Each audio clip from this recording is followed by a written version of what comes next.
భారతదేశంలో highest literary honour Jnanpith award వార్తలో ఉంది. నిన్న అంటే మార్చ్ 22వ తారీఖున 59వ జ్ఞాన్పీఠ్ అవార్డుని ప్రకటించారు. హిందీ రైటర్ వినోద్ కుమార్ శుక్లాకు ఈ అవార్డు వచ్చింది. 88 సంవత్సరాల ఈ రైటర్ ఛత్తీస్గఢ్కి చెందినవాళ్ళు. మొట్టమొదటిసారిగా ఛత్తీస్గఢ్కి జ్ఞాన్పీఠ్ అవార్డు రావడం. అదేవిధంగా Vinod Kumar Shukla 12th Hindi writer to receive this award అనమాట. 12వ హిందీ రైటర్ ఈ అవార్డు సంపాదించుకోవడం ఆయన. అంటే ఇప్పటి వరకు 12 మంది హిందీ రైటర్స్కు ఇంత కలిపి వినోద్ కుమార్ శుక్లాతో కలిపి జ్ఞాన్పీఠ్ అవార్డ్స్ వచ్చాయన్నమాట. మొత్తంగా మనం చూస్తే జ్ఞాన్పీఠ్ అవార్డులో క్యాష్ అవార్డు 11 లక్షలు, ఒక బ్రాంజ్ స్టాచ్యూ సరస్వతీదేవి యొక్క బ్రాంజ్ స్టాట్యూ, వాగ్దేవి యొక్క బ్రాంజ్ స్టాట్యూ, మనకు తెలుసు Saraswati is a goddess of learning అని. ఆ తర్వాత ఒక సైటేషన్, ఇదంతా కల్పిస్తారు. జ్ఞాన్పీఠ్ సెలక్షన్ కమిటీ ఆయన పేరును సిఫార్సు చేస్తుందన్నమాట.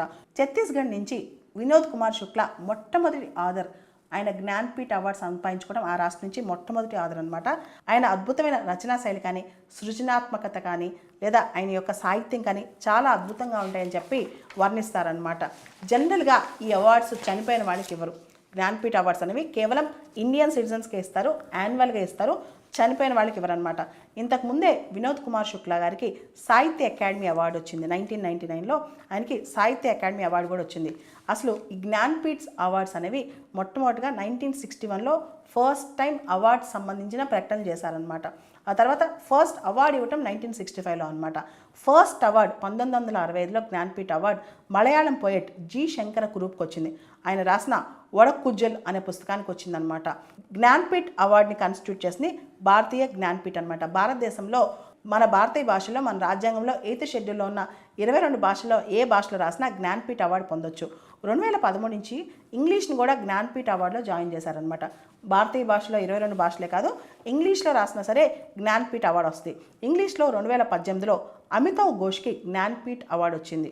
మొత్తం 2018లో అమితావ్ ఘోష్ అనే ఆయనకి ఫస్ట్ టైం ఇంగ్లీష్లో రాసిన రచయితకి, ఇండియన్ రైటర్కి జ్ఞాన్పీఠ్ అవార్డు వచ్చిందనమాట. భారతదేశం మొత్తం చూసుకుంటే కనుక కర్ణాటక నుంచి ఎక్కువ మందికి జ్ఞాన్పీఠ్ అవార్డ్స్ వచ్చాయి. మొత్తం అన్ని రాష్ట్రాల్లో చూసుకుంటే కర్ణాటక నుంచి ఎక్కువ మందికి జ్ఞాన్పీఠ్ అవార్డ్స్ అనమాట. ఈ అవార్డు ప్రతి సంవత్సరం ఇస్తారు, భారతీయ పౌరులకు మాత్రమే ఇస్తారనమాట జ్ఞాన్పీఠ్ అవార్డ్స్. 1961లో స్టార్ట్ అయిన అవార్డ్స్ 65 నుంచి అవార్డ్స్ ఇవ్వడం స్టార్ట్ అయింది. ఈ అవార్డ్స్ని కన్స్టిట్యూట్ చేసిన 1961 జ్ఞాన్పీఠ్. 1965 నుంచి అవార్డ్స్ ఇవ్వడం స్టార్ట్ అయిందనమాట.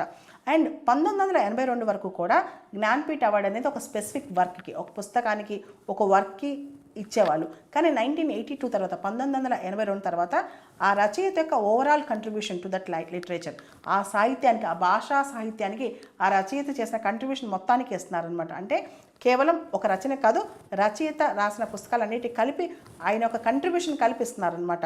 దీనికి సంబంధించి ఒక లాంగ్వేజ్ అడ్వైజరీ కమిటీ, దీనికి సంబంధించి ప్రతి లాంగ్వేజ్కి లాంగ్వేజ్ అడ్వైజరీ కమిటీ ఉంటుంది. దానిలో స్కాలర్స్, క్రిటిక్స్ ఉంటారనమాట. ఈ కమిటీ ఆ భాషలోని అత్యున్నతమైన సాహిత్యం రాసిన వాళ్ళ పేర్లు రికమెండ్ చేస్తాయి. ఆ రికమెండేషన్స్ అన్నీ కూడా సెలక్షన్ బోర్డుకి వెళ్తాయి అనమాట. ఆ సెలక్షన్ బోర్డులో 7 నుంచి 11 మంది ఎమినెంట్ ఫిగర్స్ ఉంటారు. వాళ్ళు ఈ లాంగ్వేజ్ కమిటీ రికమెండేషన్స్ అన్నీ కూడా సెలక్షన్ బోర్డుకి వెళ్తే ఆ సెలక్షన్ బోర్డు ఎవరికి ఇవ్వచ్చు అని చెప్పి ఫైనలైజ్ చేస్తారనమాట. ఇదొక ప్రక్రియ. ఈ లాంగ్వేజ్ అడ్వైజరీ కమిటీ ప్రతి భాషకి, అంటే మన రాజ్యాంగంలో 8th షెడ్యూల్లో ఉండే 22 భాషలో ప్రతి భాషకు ఉండే లాంగ్వేజ్ అడ్వైజరీ కమిటీ అనేది 3 సంవత్సరాలు ఆ కమిటీ సభ్యులు ఉంటారనమాట. సో ఆ తర్వాత సెలక్షన్ బోర్డుకి అది వెళ్ళిన తర్వాత సెలక్షన్ బోర్డు ఆ పేరుని ఈ సంవత్సరం ఏ భాషా సాహిత్యం ఏ వ్యక్తికి ఇవ్వాలి అనే విషయంలో సెలక్షన్ బోర్డు నిర్ణయం తీసుకుంటుంది. జ్ఞాన్పీఠ్ అవార్డు అనేది మనిషి మరణించాక అవార్డు రాదు. అదేవిధంగా జ్ఞాన్పీఠ్ అవార్డుకి సెల్ఫ్ నామినేషన్స్ అనేవి ఉండవు. ఎవరైనా నామినేట్ చేయొచ్చు. దాంతోపాటు ఒకవేళ నామినేట్ కాకపోయినా చాలా గొప్పగా సాహిత్యం రాస్తుంటే వాళ్ళు సుమోటోగా కూడా తీసుకోవచ్చు, కానీ సెల్ఫ్గా స్వతహాగా నామినేషన్ స్వీకరించడం. అదేవిధంగా పోస్ట్మస్గా చనిపోయిన వాళ్ళకి జ్ఞాన్పీఠ్ అవార్డు ఇవ్వరనమాట. ఓవరాల్గా జ్ఞాన్పీఠ్ అవార్డు అనేది మాత్రం మన ఇండియన్ లిటరేచర్స్లో, భారతదేశంలో రకరకాల భాషలో అత్యంత ప్రతిష్టాత్మకమైన అవార్డు అని చెప్పొచ్చు.